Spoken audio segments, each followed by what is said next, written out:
खबर में खुश आमदेद। मैं हूँ आपका होस्ट सईद काजी और मेरे साथ मेरे को होस्ट है मियाँ शाहिद साहब। हमारे साथ मौजूद मेहमान भी शामिल, मगर पहले अपना रन डाउन आपकी खिदमत में पेश कर दूँ। नाज़रीन, हमास और फ़लस्तीन जो है क्या ट्रंप का मनसूबा तस्लीम करने को तैयार है, मगर साथ साथ खबरें ये भी आ रही है कि 2 स्टेट सोल्यूशन पर वो अभी से ही इनकार कर रहे हैं मुबैना तौर पर नेतन्याहू साहब। इस हवाले से और भी बाद रिजर्वेशन है, हम डिस्कस करेंगे। प्रेस कॉन्फ्रेंस में सदर ट्रंप ने वज़ीर आज़म पाकिस्तान और फील्ड मार्शल जनाब आसिम मुनीर साहब को हीरो का लक़ब दिया कि भाई इन्होंने ये पॉसिबल किया। पाकिस्तान फ़लस्तीन में क्या अमन फोर्स भेजेगा, जिसका अभी जिक्र थोड़ी देर पहले प्रेस कॉन्फ्रेंस में ये बात एडमिट की साक डार साहब ने। और साथ साथ रूस, अमेरिका और चीन हंगामी बुनियादों पर जंगी सामान में और एक जिसे आप कहते हैं कि एक असले की दौड़ जारी हो सारी। हमारे साथ मौजूद है एयर वाइस मार्शल रिटायर्ड जनाब साजिद हबीब साहब, और हमारे साथ ब्रिगेडियर रिटायर्ड मसूद अहमद खान साहब भी हमें ज्वाइन कर चुके हैं। Thank you very much for your हमारी इनविटेशन कबूल करने के लिए। जनाब ब्रिगेडियर साहब, ये फरमाइए, मैं पहले आपकी तरफ आता हूँ। हर आदमी, सेन आदमी चाहेगा कि ये जो एक सेंसलेस जो एक वहाँ कॉन्फ्लिक्ट है ख़त्म हो, जो पैलेस्टीनियन हैं किसी तरीके से उनका कत्लेआम ख़त्म हो। But my question to you is how reliable Mr. Netanyahu, who definitely a cold-blooded killer, and not only that, एक यानी अपनी रियासत की तफ्तीश के मुताबिक एक जराइम पेशा आदमी है, and who could face gel term अगर ये जंग बंद हो जाती है। ये जंग उसकी एक गारंटी है to stay in power and stay in politics, otherwise मौसूफ जेल में भी जा सकते हैं। इससे पहले एक प्राइम मिनिस्टर उनके जेल में जा चुके हैं। तो how can we rely upon him? और वो 2 स्टेट थे जो के बारे में तो अभी से ही वो, और ही हैज़ बिन करता रहा है, अपनी पहली स्टेटमेंट से वो मुनहरिफ होता रहा है। इवन ट्रंप साहब जो हैं, he is very much known, बड़े वो पारा सिफत हैं, और वो भी। तो how reliable can this deal be, और कितनी पायदार होगी, और होगी भी या नहीं होगी, और बाद हम देखेंगे जो करेंगे उनको पॉलिटिकल कास्ट क्या देनी पड़ेगी। मगर पहले मेरे 2 क्वेश्चन। जनाब मसूद अहमद खान साहब, मेरा ख्याल है मुझे वो हेयर उनसे रब्ता मुनक़ता हुआ। चलें साजिद हबीब साहब, मैं आपकी तरफ आता हूँ और मैं ब्रीफली रिपीट करता हूँ अपने आप को। Reliability of mister Netanyahu, who is known for उनकी जो एक, और यानी वो ना सिर्फ आलमी तौर पर एक मतलूब शख्स हैं, इंटरनेशनल क्रिमिनल कोर्ट के मुताबिक अपने मुल्क में भी हैं, और हम जानते हैं how reliable can this deal be. और ट्रंप क्या इतने पावरफुल हैं कि उनसे ये 2 स्टेट भी करवा लें और सारी गुडी जो बातें हो रही हैं हो जाएं, और फिर ये डील क्या हो पाएगी? आपकी राय जनाब साजिद हबीब साहब। बहुत शुक्रिया। मेरी राय में आपने नेतन्याहू की रिलायबिलिटी पूछी, तो 0 से नीचे अगर जितना भी नीचे जा सकते हैं माइनस में, मेरे ख्याल में ये उसकी रिलायबिलिटी है। अगर कोई इस तरह की चीज एग्जिस्ट करती है नेतन्याहू के लिए, आप उसकी स्टेटमेंट देख लें उसका, और इसको छोड़ें, आप सिर्फ ये देख लें कि ओवरऑल इजराइल की, नेतन्याहू तो अब कुछ साल से है, 1949 से लेके आज तक किस बात पे इन लोगों ने रिलायबिलिटी शो की है? किसी भी टॉपिक्स के ऊपर, किसी भी ट्रूथ के ऊपर, अक़वाम मुत्तहिदा की जो रेजोल्यूशन थे उसके ऊपर। लेकिन कमिंग टू दिस मैन, इससे बड़ा शैतान कोई नहीं है, इसकी रिलायबिलिटी बिल्कुल नहीं है। जो ट्रंप साहब है, वो मिस्टर ट्रंप वैसे पारा सिफ्थ हैं, और उनकी स्टेटमेंट्स आप देखें कि हमारे केस में एक रात पहले क्या थी, और जब हमने इंडिया को ठोका तो फिर उनकी स्टेटमेंट्स क्या थी, वो तो उसके साथ शिफ्ट होते हैं। I think he wants to be known as the peace ambassador of the world during his time. तो देखिए, ये सारे नकात आप अपनी जगह। मैं 2 पॉइंट कहूंगा जनाब कि हमें कैसे देखना चाहिए। पहली बात तो ये कि कोई चीज हमारे मुल्क से कंसर्निंग हो तो वो हमें इफेक्ट करती है, हम उसका एनालिसिस कर सकते हैं। ये जो पीस डील है या जो बात हुई है, इसमें सबसे बड़ी बात आपने खुद कही कि 2 स्टेट की कोई पैलेस्टीनियन और इजराइल के को एग्जिस्टेंस की कोई बात नेतन्याहू ने नहीं की। ट्रंप ने नहीं कहा कि नेतन्याहू से कभी ये चीज भी बीच में, अगर ये क्लॉज भी क्लियरली शामिल हो जाए विद कंसेंट ऑफ नेतन्याहू, तो आई थिंक बहुत आसानी हो जाती। और दूसरी बात ये कि हमने ये भी देखना है कि जो जिनके ऊपर बीत रही है उनके पॉइंट ऑफ व्यू से भी देखना है। तो जब हम दोनों चीजों को हम एट द सेम टाइम हम जो है कंसिडर करेंगे, तो फिर आई थिंक हम बेहतर एनालिसिस कर सकेंगे। अदरवाइज गाजा के ऊपर जो हो रहा है उसमें आप देखें ना कि टू स्टेट का तो छोड़े, कोई एक पॉजिटिव इंडिकेटर के तौर पे मुझे तो हैरानी हो रही किसने कहा कि उसने कतर से माफी मांग ली, क्या कोई ब्रॉड हेडलाइन, कोई उसकी ऑडियो स्टेटमेंट, वीडियो स्टेटमेंट मैंने कम से कम नहीं देखी। अब ये देखिए कि आज भी 37 फलस्तीनी गाजा में, सिर्फ गाजा में शहीद हुए। तो कोई एक पॉजिटिव इंडिकेटर होता है यार, कोई एक वो जिसको हम सीबीएम कहते हैं, कॉन्फिडेंस बिल्डिंग मैनूवर होती है कि मैंने आज के दिन बॉम्बिंग नहीं की, रोक दी है। तो as far as reliability of Netanyahu, ये लफ्ज उसकी जात में मेरे नजदीक एग्जिस्ट नहीं करता। और बाकी सर मेरा सवाल ये होगा, ब्रिगेडियर साहब हमारे साथ हैं शायद, अभी हम उनसे जी एयर वाइस मार्शल साहब, मेरा सवाल ये होगा कि जो मुजव्जा अमन मंसूबा है जो ट्रंप ने कल पेश किया, उन्होंने बाकायदा तौर पर पाकिस्तान का जिक्र किया, उन्होंने कहा कि पाकिस्तानी क़यादत का इसमें बड़ा अमल दखल है। आप क्या समझते हैं कि ये मुजव्जा है, अमन मुआहदा है, अमन मुआहदा होना चाहिए, इसमें कोई शक नहीं, क्योंकि वहाँ पर जितनी भी हलाकतें हो रही हैं, शहादतें हो रही हैं, वो किसी भी जो है वो तरह का काबिल कबूल नहीं है। अगर अमन मुआहदे में पाकिस्तान का कलीदी किरदार है तो उसके अमल दरामद में भी पाकिस्तान का कलीदी किरदार आप देख रहे हैं। क्या वहां पर अगर अमन फौज भेजी जाती है तो पाकिस्तान भी अपना दस्ता भेजेगा, जो कि आज इसहाकदार साहब ने भी कहा? देखिए, अगर तो वाकई मुआहिदा होता है और उसमें पाकिस्तान का कलीदी किरदार नजर एक तरह से आपको इस तरह आ रहा है कि जो अल्लाह ताला ने हमारे ऊपर बुनियादी मखसूस और उस पूरे मार्के में जो हमारे ऊपर रहमत की, उसकी वजह से जो डिप्लोमेटिक हमें एक रिकग्निशन पूरी दुनिया में मिल रही है, और जो 6-7 मुल्क जिसमें कतर है, सऊदी अरब है, इजिप्ट है, पाकिस्तान है, तुर्की है, वो जो मिले हैं ट्रंप से अलहदा से, तो आई थिंक उस मीटिंग में डेफिनेटली ये जो नेतन्याहू के साथ बात होनी थी उसका जिक्र कर दिया गया होगा। जिसके बाद उन्होंने ऑब्वियसली फील्ड मार्शल हमेशा उनके साथ होते हैं, तो उन्होंने इनको हीरो वो डिक्लेयर किया है। तो मेरे नजदीक जैसे आपने भी कहा कि हम फलस्तीनियों का भी सोचे जिनके ऊपर ये गुजर रही है, जिनमें हर खानदान के, इतनी अफसोसनाक बात है आज एक माँ और उसके 4 या 5 बच्चे शहीद हुए, कि उनके लिए मुआहिदा होना चाहिए। कुछ चीजें मेरे नजदीक अगर अभी नहीं भी आती तो हमें बाहर बैठकर इंसिस्ट नहीं करना चाहिए कि जब तक ये चीज नहीं डालेंगे उस वक्त इसराइल बमबारी जारी रखे और फलस्तीन का मुआहिदा नहीं होना चाहिए। तो पाकिस्तान का मेरा सवाल आपसे होगा, काइंडली मेरी आवाज आ रही होगी आपको सर, जो अभी अमन मुजव्जा अमन, हम इसको अमन तजावीज़ कहेंगे, जो तजावीज़ दी गई हैं, इस पर अमल दरामद होता है नहीं होता ये एक अलग बात है, क्योंकि जो नेतन्याहू है उस पर क्या हम जो है रिलाय कर सकते हैं? ये अभी काजी साहब ने इस वाइस मार्शल से भी पूछा, उनसे भी, क्या इजराइल 1967 वाली पोजीशन पर आ जाएगा? कहा जा रहा है कि वहां से फौजें इनकलाब की जाएंगी, क्या वो जो है वो उस पर जो है वो उस सतह पे आ जाएगा कि फलस्तीन को पर अपना कब्जा खत्म कर दे?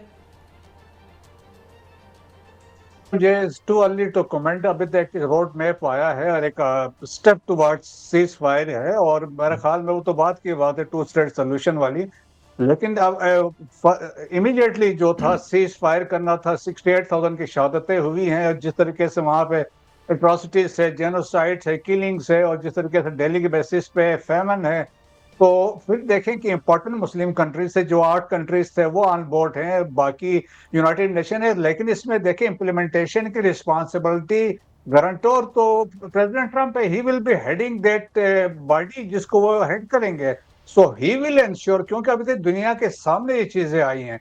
सो नो इट डिपेंड्स, अगर हमास कहता है हम एक्सेप्ट नहीं करते हैं फिर तो इसमें कुछ चांसेस नहीं है, लेकिन मैं समझता हूं कि फॉर द टाइम बीइंग ये काबिल अमल है और माकूल किस्म का एक प्लान है, जिसको मेरे ख्याल में in the best interest of Gaza इसको एक्सेप्ट करना चाहिए। हम देखें कि जिस तरीके से इस पे गजा पे उन्होंने चीज मान ली है कि गजा में subsequently they will withdraw from Gaza, कोई एनेक्सेशन की बात उन्होंने रूल आउट कर दिया, कोई एनेक्सेशन नहीं होगा। इसी में similarly waste Bank, so it means कि इजराइलीज वो एक्नॉलेज कर रहे हैं, वो मान रहे हैं कि एक अलग आइडेंटिटी है जो फलस्तीनी है। तो मेरा ख्याल में कि सब्सिक्वेंटली देखें कि ये बात आगे बढ़ेगी। जब ओस्लो एकॉर्ड हुआ था 1993 में बिटवीन जो थे अपने यासिर अरफात और प्रॉबली रॉबिन थे उसका प्राइम मिनिस्टर इजराइल के, जी इसाक रॉबिन थे, जी। तो उस वक्त बातचीत आगे चली थी, उसमें उन्होंने रिकग्नाइज किया था इजराइल को और फलस्तीन ने रिकग्नाइज किया था इजराइल को। सो वो मेरे ख्याल में होगी। और फिर देखें कि अब ये कैसे कह सकता है जब इतने इंपॉर्टेंट मुस्लिम कंट्रीज भी इसमें इन हो चुके हैं, जिस तरह ड्राफ्ट बना है और इसमें सारे एफर्ट्स भी हैं, president Trump is on board, so मेरे ख्याल में वो दाएं बाएं नहीं जा सकता है। लेकिन अब इसकी इम्प्लीकेशन आप ये भी देखें, हमास का जवाब अच्छा आएगा। ब्रिगेडियर साहब, मैं थोड़ी एक इंटरजेक्शन करूं, माफ़ी चाहता हूं। खबरें जो हमारे पास आ रही हैं, हमास भी नहीं मान रही, और वो ख़ास तौर पर टोनी ब्लेयर वैसे एक शेडी सा आदमी है, आप जानते हैं, वेपन्स ऑफ मैस डिस्ट्रक्शन पे जो झूठ अपनी कौम के साथ बोला, अपने फौजी मरवाए, इराक के फौजी मरवाए, फिर कंसल्टेंसियाँ लेके पैसे बटोरता रहा, तो उसका तो कैरेक्टर हम जानते हैं। हाउ कुड वी, हम एक ऐसे शेडी कैरेक्टर को कैसे मुसलमान दुनिया मान लेगी? और फिर ये कि टू स्टेट वाली बात है वो तो मान ही नहीं रहे। Yitzhak Rabin was killed because of that card जो उसने किया था, उसको एक रैबी ने मार दिया था। तो don't you think it is too complicated a situation and these kind of over simplifications may lead us to further disasters? जनाब ब्रिगेडियर साहब। I entirely agree with you Qazi साहब। देखें, ये बहुत पेचीदा है और इसमें तो कोई शक नहीं है, लेकिन एक हम कह सकते हैं, देखें इससे बेहतर इस वक्त इसके पास कोई फार्मूला है तो बताएं। प्रेजेंट मेरे ख्याल में इससे बेस्ट कोई ऑप्शन नहीं है as far as Gaza is concern. देखें सब्सिक्वेंटली जो भी वो कंसेप्ट लेके आए हैं, तो वो तो फलस्तीनियों ने बेसिकली वहां पे कंट्रोल करना है। इसके ऊपर एक इंटरनेशनल जो एडमिनिस्ट्रेशन जाएगी, पीस कीपिंग फोर्स जाएगी, they will ensure the security, और सब्सिक्वेंटली इजरायली डिफेंस फोर्सेस वहां से विड्रॉ कर जाएंगे। सो अल्टीमेट देखें कि जब ये सूरत हाल है, इसके बाद से आगे जाके आप उसको कंटेस्ट कर सकते हैं टू स्टेट सोल्यूशन। अभी देखें नेतन्याहू के लिए भी अभी ये मसाइल, जिस तरह आपने कहा कि अब जैसे ही वो वापस जाएगा, अभी तो वापस गया नहीं, कहीं छुट्टियां मनाने के चक्कर में निकल गया है, तो जो फार राइट वाले हैं दे विल नॉट, उन्होंने उसको एक्सेप्ट नहीं करना है, क्योंकि उन्होंने कहा था अल्टीमेट एलिमिनेशन, उन्होंने कहा था आप टोटल बुलडोज कर दें गजा को और वेस्ट बैंक को एनेक्स कर दें। अब उसके लिए मुश्किलात है, and you are rightly said कि जी जैसे ही अगर मसले आते हैं तो नेतन्याहू के लिए मेरे ख्याल में गवर्नमेंट में रहना is very difficult. So situation दोनों तरफ से मुश्किल है, लेकिन हमास अगर ये समझता है, संजीदगी से समझे कि इन द बेस्ट इंटरेस्ट, तो मेरा ख्याल में इससे बेस्ट फार्मूला कोई नहीं है। अच्छा एयर वाइस मार्शल साहब, मेरा सवाल आपसे होगा सर, एक मैं सवाल करना चाह रहा हूं। गो हेड। कि जो अमन जो तजावीज़ हैं मुजवज़ा, वो तो अभी अमन तजावीज़ ही हैं, मुजवज़ा ही हैं। अगर ये मुआहिदा हो जाता है तो क्या पाकिस्तान अपना फौजी दस्ता वहाँ अमन फौज के तौर पर भेजेगा? दूसरा सर ये फरमाइएगा कि जो हमास की क़यादत है वो तो कतर में है और वहाँ वो उसके लिए मुज़ाकरात के लिए भी इकट्ठे हुए थे, क्या उनको कायल कर लिया जाएगा कतरी हुकूमत की जानिब से? तीसरा ये जो माफ़ी मांगी है नेतन्याहू ने कतर की हुकूमत से, क्या कतर उनको माफ़ कर देगा? वहाँ पर जो है वो दोबारा जो कहा जा रहा था कि हर सूरत बदला लेंगे, ऐसा हो सकता है? या क्या उसकी जो माफ़ी है उसको इससे मंसूब किया जा सकता है कि सऊदी अरब के साथ जो हमारा मुआहिदा हुआ उससे इजराइल जो है वो खाइफ था कि कहीं वहां से बहुत बड़ी मज़ाहमत आ सकती है, इसलिए उसने कतर से माफ़ी मांग ली? आप मुझसे पूछ रहे हैं? नहीं जी, साजिद हबीब साहब जनाब। जी, ओके ठीक है। बीच में आवाज करती थी तो मैं समझा शायद। जनाब बात हो रही है कि पाकिस्तान को पार्टिसिपेट करना चाहिए कि नहीं। बिल्कुल करना चाहिए, क्योंकि अगर देखें ऊपर टोनी ब्लेयर का वो नाम ले रहे हैं, तो जैसे ब्रिगेडियर साहब ने कहा टोटली अनएक्सेप्टेबल है। He is a war criminal, he is a liar, उसके ऊपर लाखों मुसलमानों के कत्ल का इल्जाम है। He was partner to Bush, उसको नहीं आना चाहिए। हमारे ट्रूप जाने चाहिए। हमारे ट्रूप बॉस्निया में भी गए थे, अगर आप याद रखें, उससे पहले कितना मैसेकर हुआ था मिलोसेविच के, वो जो था उनका सर्दियन के हाथों में, सर्द के हाथों में। तो पाकिस्तान को बिल्कुल जाना चाहिए और पाकिस्तान को अपने ट्रूप्स को वहां पे अगर वो पार्ट ऑफ पीस फोर्स बनते हैं तो हमें भेजने में कोई तामुल नहीं होना चाहिए। कि मेरे ख्याल में कि हमारे जाने से, हमारे ट्रूप्स के जाने से फलस्तीनियों को भी कुछ उनको बेहतर महसूस होगा, एक प्रोटेक्शन महसूस होगी उनको। और बाकी जो आपने ब्रिगेडियर साहब ने बात की, आई फुली एग्री। ये जो अगर आप ओवरऑल पूछें तो मैं तो कहूंगा कि ये बिल्कुल काबिल एतबार मुआहिदा नहीं है।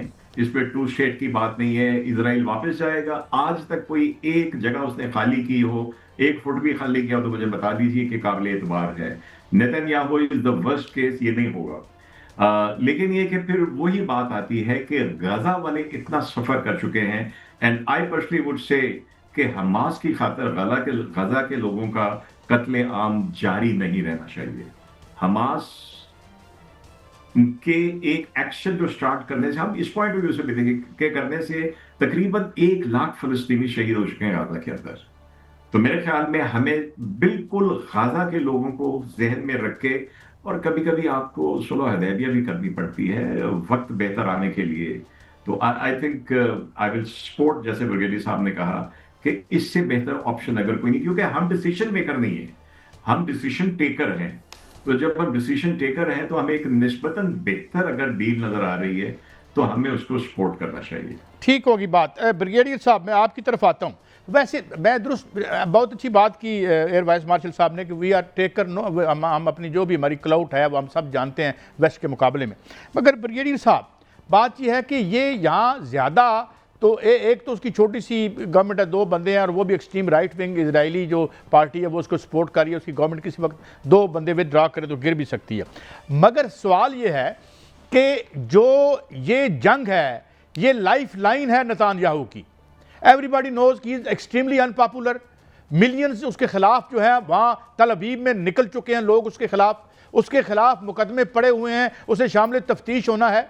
तो अगर यहाँ पे एक सो कॉल्ड हो भी जाता है, गुलामाना किस्म की एक मिल जाता है हमें अमन, वो तो, या जिसे आप कहते हैं पीस ऑफ ग्रेव यार्ड मिल भी जाए हमें, तो वो तो फिर लबनान पे चढ़ दौड़ेगा फॉर हिज ओन एग्जिस्टेंस, वो ईरान की तरफ चल पड़ेगा, वो यमन की तरफ चल पड़ेगा, because he can not exist without any war. इस वाले से आपका क्या अंडरस्टैंडिंग है और क्या टेक है ब्रिगेडियर साहब?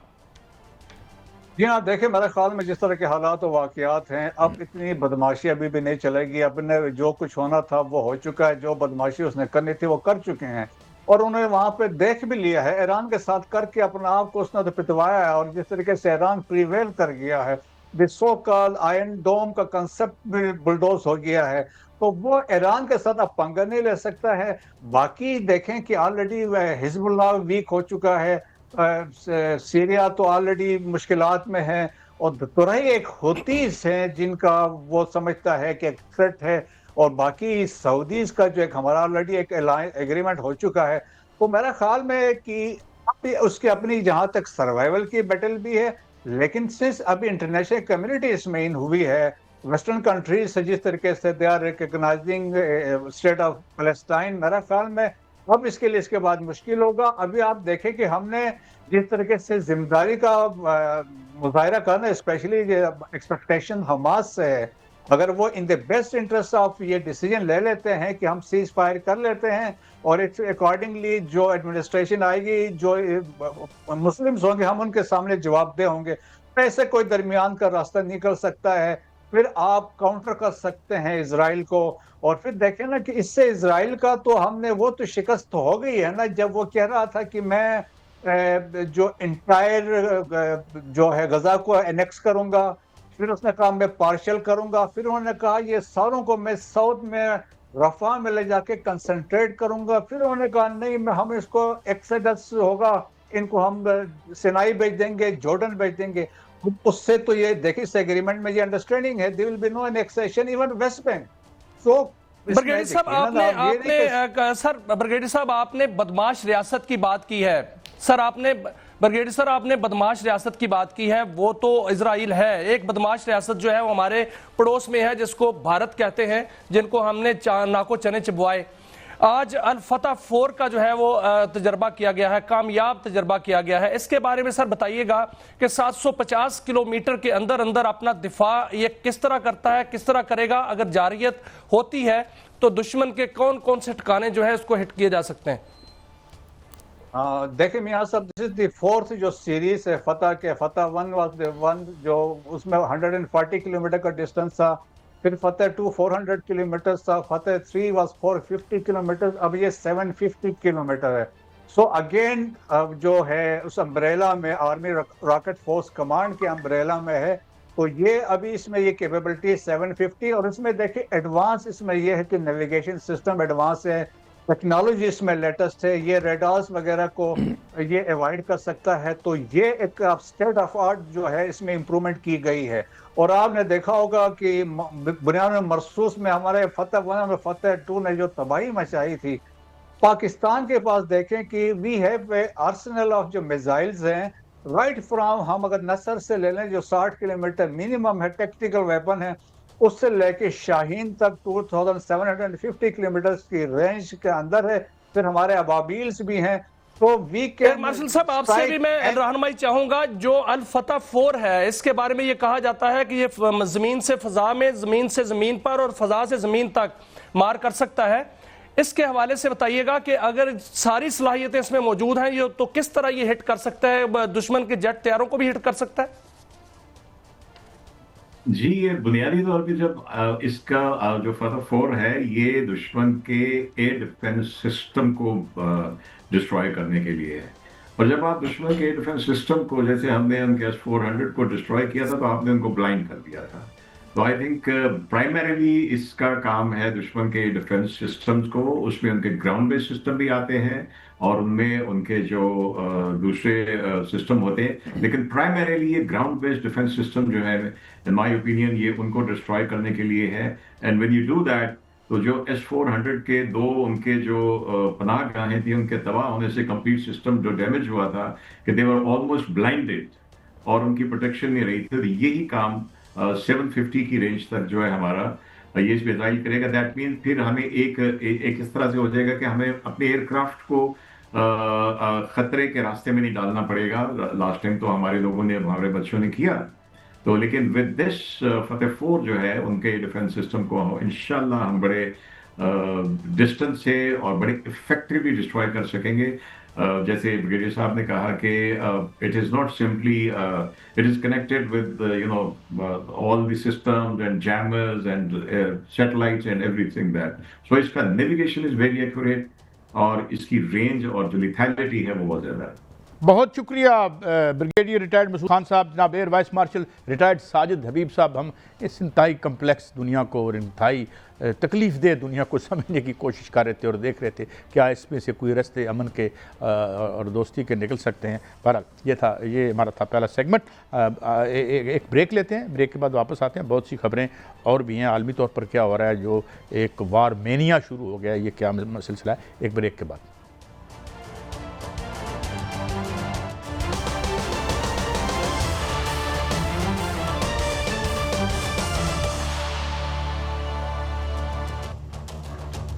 Welcome back.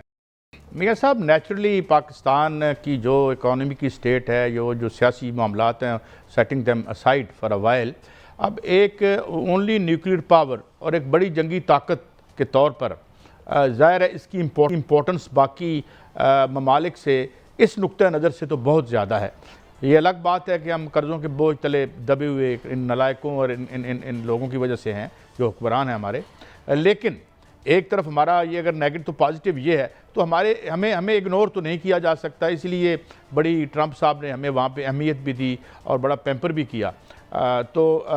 ये अब इस डील में हमारा क्या रोल होगा, हम गारंटर होंगे।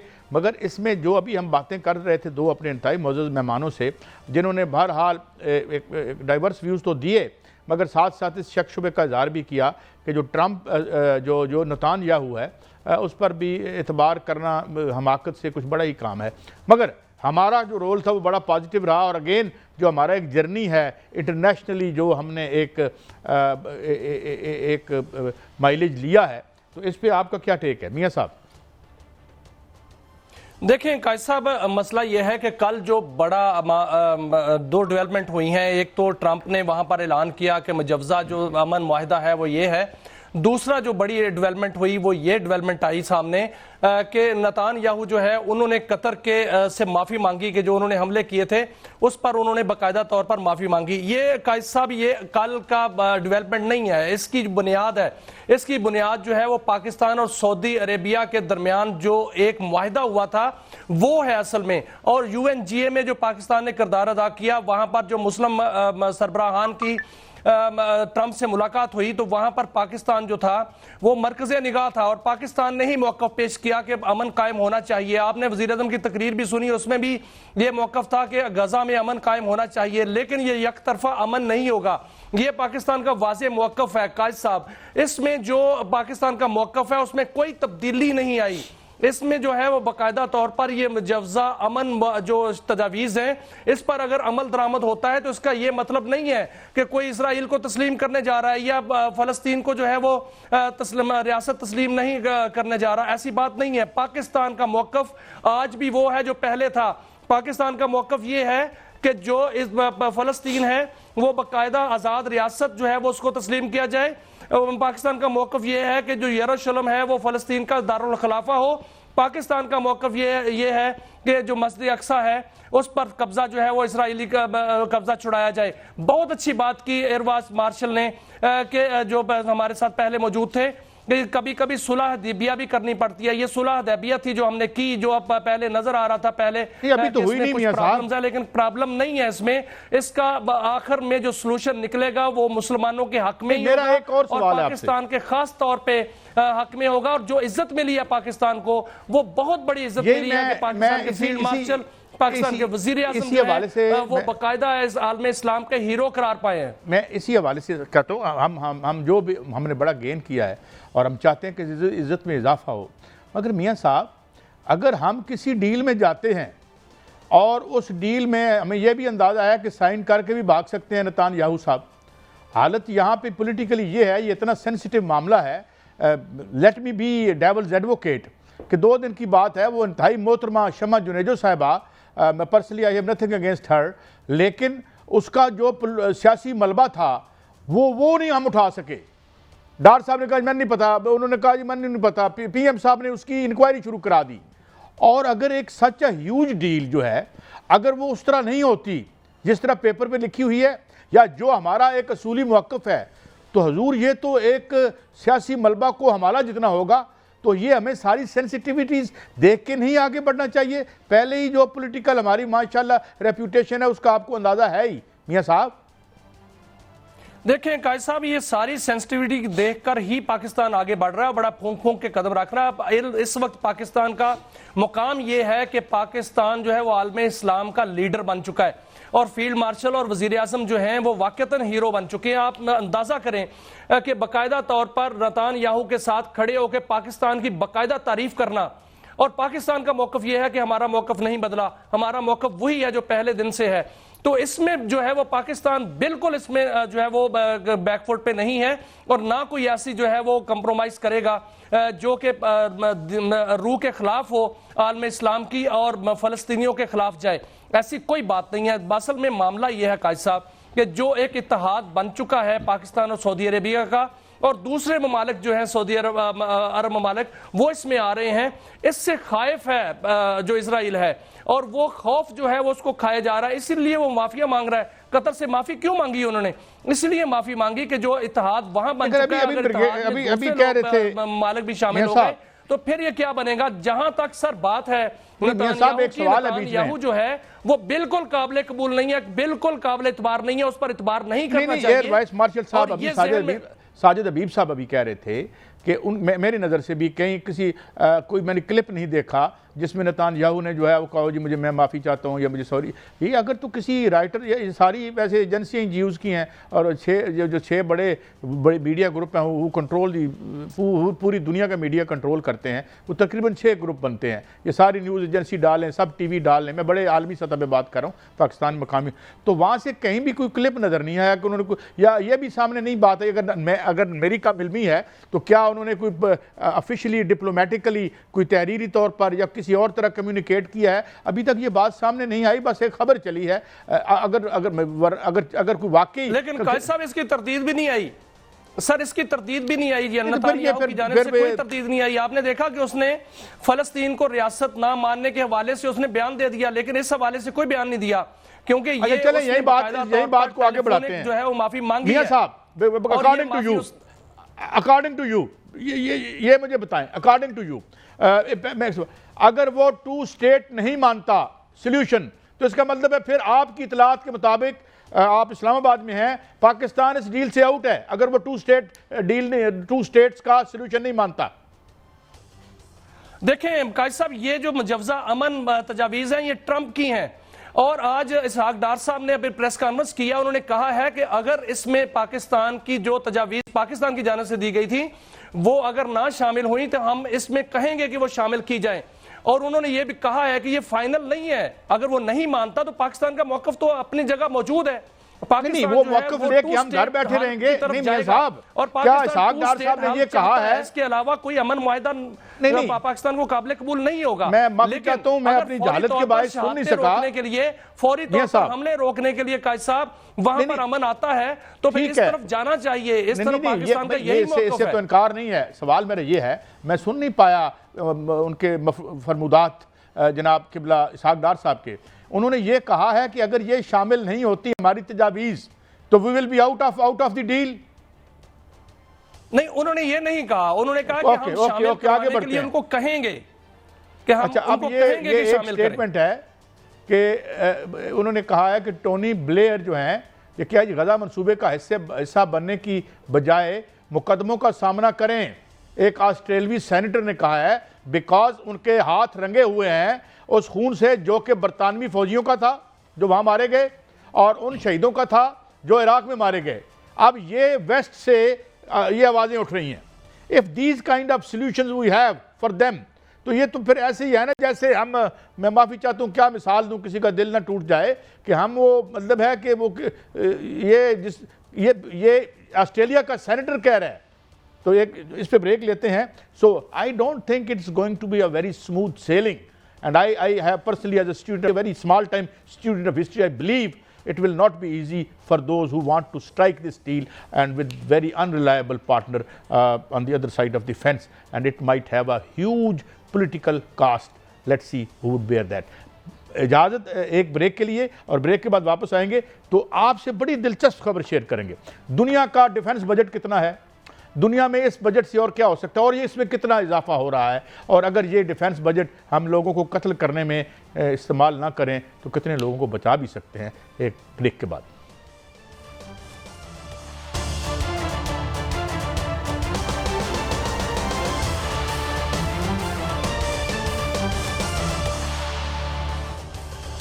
वेलकम बैक नाज़रीन। एक तरफ जब हम देखते हैं कि एक इकनॉमिक विंटर जो है सियारे को घेरे में ले रही है, इसके साथ साथ हम देखते हैं कि डिफेंस बजट बढ़ रहे हैं, और इवन यूरोप जैसे मुल्कों में हम देख रहे हैं कि उनका वेलफेयर बजट में कटौतियाँ हो रही हैं, लोग सड़कों पर हैं। इटली के मुजाहरे देख लें, फ्रांस के मुजाहरे देख लें, आप बरतानिया के मुजाहरे देख लें, और बहुत जगहों पे हो रहा है। मगर इसके साथ साथ जो रूलिंग क्लासेज हैं वो समझती हैं कि अब असला बनाना बड़ा ज़रूरी है। और अब मेरे पास दो खबरें आई हैं, मेरे ख्याल में कुछ एक तकरीर भी शायद अपने जो मिलिट्री टॉप ब्रेस से की है किबला ट्रंप साहब ने, जिसमें उनको बड़ी धमकी आमेज़ तकरीर थी, जिसमें उन्होंने कहा है कि मैं आऊँगा और मैं देखूँगा कि आप मेरी लाइन टो करते हैं या फिर अपने मुस्तकबिल और अपने जो वो है रैंक उसके साथ जो है आप खिलवाड़ करते हैं। मगर ख़बर हमारे पास ये है मियाँ साहब कि जो कल हमने आपको ख़बर दी थी उससे पैवस्ता ख़बर है कि ये जो 2023 में CIA के चीफ गए थे और जो एक साइबर सुपीरियरिटी हासिल कर ली है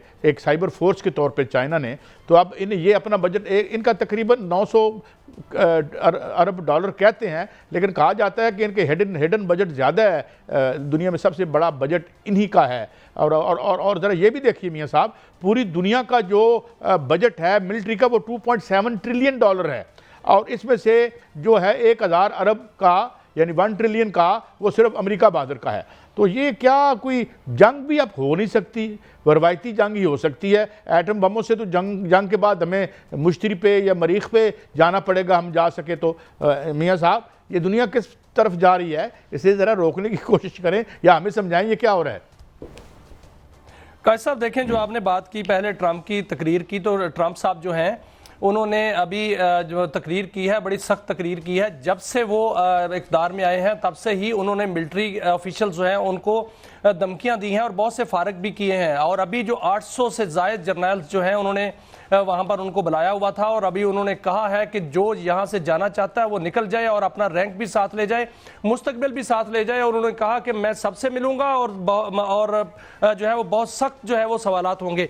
ये तो उनका रवैया है और वो इस तरफ जा भी रहे हैं, क्योंकि मुझे लगता है कि कोई बड़ा कुछ होने वाला है और अमेरिका को लाले पड़े हुए हैं। अमेरिका की सबसे बड़ी अखबार जो है वॉल स्ट्रीट जर्नल, उनका आज की उसकी खबर है कि उन्होंने पेंटागन ने जो है वो कह दिया है कि 4 गुना जो असला है वो उसकी पैदावार 4 गुना ज़्यादा कर दी जाए। और उन्होंने जो असला कंपनियां हैं उनको बाकायदा तौर पर उनके साथ मीटिंग की है, उनका बजट बढ़ाया है। $10 अरब का बजट जो है उनको पिछले महीने उन्होंने अदा भी किया है और उनको कहा गया है कि फौरी तौर पर असले की खेप जो है वो बढ़ाई जाए, जिसमें खास तौर पर पैट्रियाट जो मिसाइल सिस्टम है उस पर उन्होंने कहा है कि इसकी जो है वो फौरी तौर पर खेप बढ़ा दी जाए। और long range anti ship missile जो है उनकी खेप बढ़ाने के लिए कहा गया है और उनके जो स्टैंडर्ड मिसाइल 6 हैं उनके बड़े पैमाने पर जो है उनकी खेप जो है बढ़ाने के लिए कहा गया है। और लग यही रहा है कि चीन ने जो मिलिट्री परेड की थी और उसके बाद जो है उन्होंने अपना असला जो है वो शो किया था, उसके बाद अमेरिका को जो है तशवीश लाहक हुई है और उन्होंने फौरी तौर पर जो है वो उसका तोड़ करने की कोशिश की है। लेकिन चीन ने जो टेक्नोलॉजी का लोगों के सामने, दुनिया के सामने जो इजहार किया, उसका तोड़ मुझे नजर नहीं आ रहा कि अमेरिका कर सकेगा। अमेरिका ने $10 अरब तो दिए हैं बजट, लेकिन लगता है कि वहां $10 अरब की बात नहीं बनेगी। जो अमेरिका चीन ने लेजर टेक्नोलॉजी और दीगर जदीद टेक्नोलॉजी सामने लाई है, इससे अमेरिका जो है खाइफ है। और मुझे लगता है कि अगर कोई ऐसी झड़प होती है, जो कि कहा गया है अमेरिकन अखबार की जानिब से कि अमेरिकन पेंटागन को एक खतरा है कि चीन की जानिब से जो है वो कुछ ना कुछ उनके साथ कोई जारहियत हो सकती है। अगर कोई ऐसा हो गया तो मुझे प्रोग्राम क्लोज करना है, लेकिन मैं नाज़रीन इतना सिर्फ अर्ज़ कर दूं कि क्योंकि सुपीरियरिटी क्यों हो रही है रशिया की और चाइना की।